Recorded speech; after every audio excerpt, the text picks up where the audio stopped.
So here's a pretty sick and unique way to structure out your drums that you might not have thought of. This is what my drums sound like. So the way that some people do it is they just drag a sample straight into the audio track and then have it play out that way. Another thing that people do is you just go into these kits and basically just pick something that has all the drum sounds that you need. So what I do is I create a new track, and I'm using Battery for this. What I'll do is I'll download sample packs, and then I will go through those sample packs and figure out which ones I like the most. After that, what I'll do is I'll load these into Battery, and then I'll literally create a new drum library for kicks, one for snares, one for hi-hats. Here's my kick library, for example. So check out the ones that I'm using for this track. I can even blend these together by, as you can see, cutting the highs and cutting the lows so that this kick is kind of in the punchy mid-range.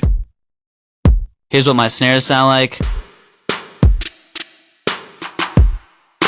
That way I don't have to create like a new audio track for every single sample. The coolest thing about this is the hi-hats. So when I go into my hi-hats library, this becomes a lot of fun. Some people just use loops, which I think is great too. I actually get a lot of enjoyment out of like structuring out my hi-hats. This is what the hi-hat library looks like. I have one for opens, and then down here are all the closeds. So right now you're hearing upwards of like 15 different samples, but it's only 3 tracks because I structured out my drum libraries like this. Follow for more tips, DM for coaching, mixing, or production.